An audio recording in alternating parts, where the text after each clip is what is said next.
welcome to another video with Witter's World. You don't know, I talk about stuff that I'm interested in.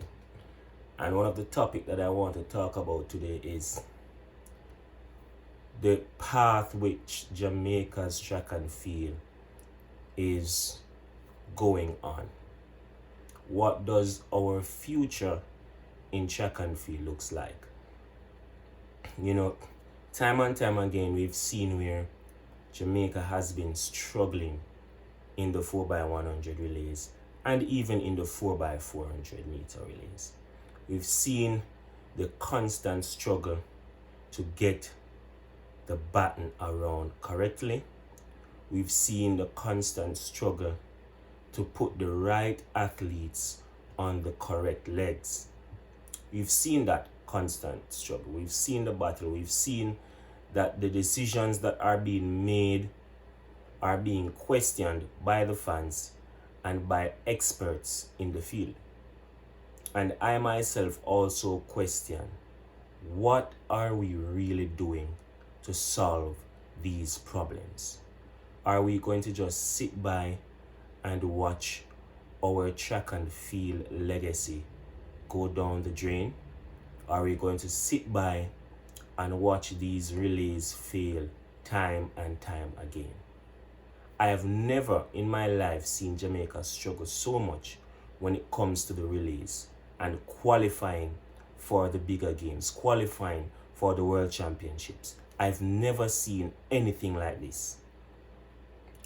And you know, people will say, oh, we complain too much. No, it is getting from bad to worse. We should not ever be in this position based on the quality of athletes that we possess. We should not ever be in this position.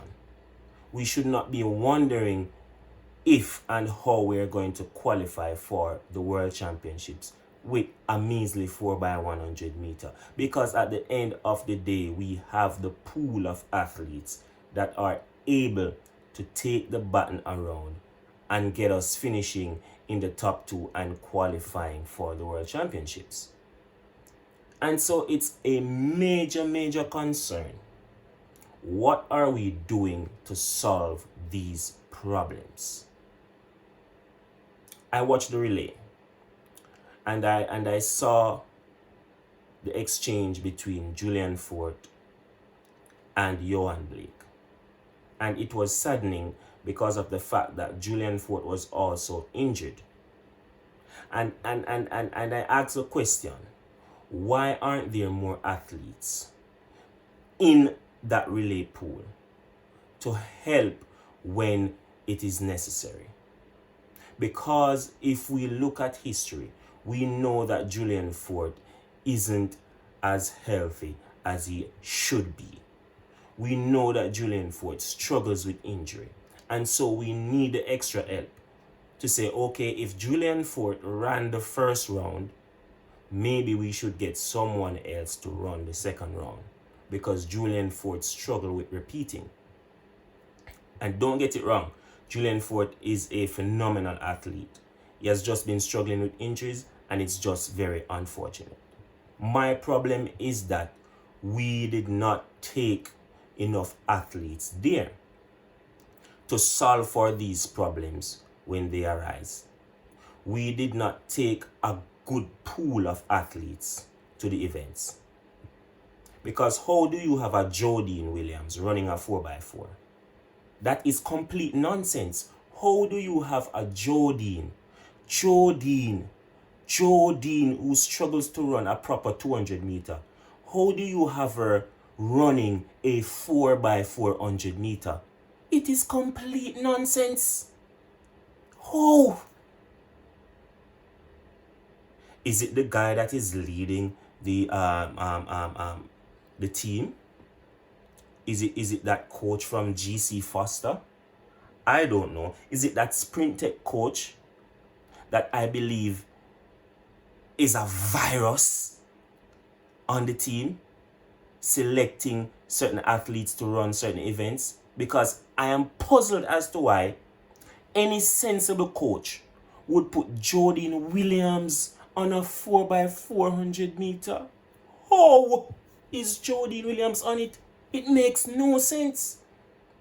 And so these are the questions that I have. What kind of nonsense is taking place with the Jamaican team? Because we have the quality athletes. And so now looking back at the 4x100 meter, I'm also questioning, why weren't some athletes there? You know, like a oblique civil. You know, maybe if a oblique civil was there, then, you know, is it that racers decided that, hey, their athletes are too big for these events? Because these are the same people. These are the same people, right? That were complaining last season about the team and getting the athletes to run the relay. These are the same people. Glenn Mills was one of those people that was advocating for these things. And so I'm puzzled as to why Oblique was not at the World Relays. Now we're going to have to try and put on an event in Jamaica. They're considering, I'm not sure if it's final as yet, they're considering having Jamaica run a 4x100 meter at the Racers Grand Prix to have them qualify for the World Championships. It is rather saddening. What are we doing? What is going on? Now, as for the ladies and the 4x100 meter, that's another sad thing. That's another sad thing. Because we see where Shericka Jackson, I'm not sure what her issue is, but as it relates to her being on the anchor leg, I do believe that she should be on the third leg, running the curve. But now I'm hearing that she has problems passing the baton. If you're a professional, you should be versatile enough. Usain Bolt ran an anchor leg. Usain Bolt ran a third leg. I believe that Shericka Jackson can run on a third leg. If you're a professional, you can learn to pass a baton. It should be no issue. If you are a professional, you should practice. To be versatile, you should diversify your skills. There is no excuse as to why Shericka cannot run on a third leg or even a backstretch. Now, as it relates to her injuries, I understand that because it seems as if she's injured. I'm not talking about an injured Shericka.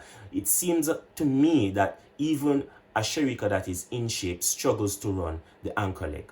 And that was not the case when she was in high school. I don't know what's going on now. But that's also an issue. We need to get it right, Jamaica. Get it right.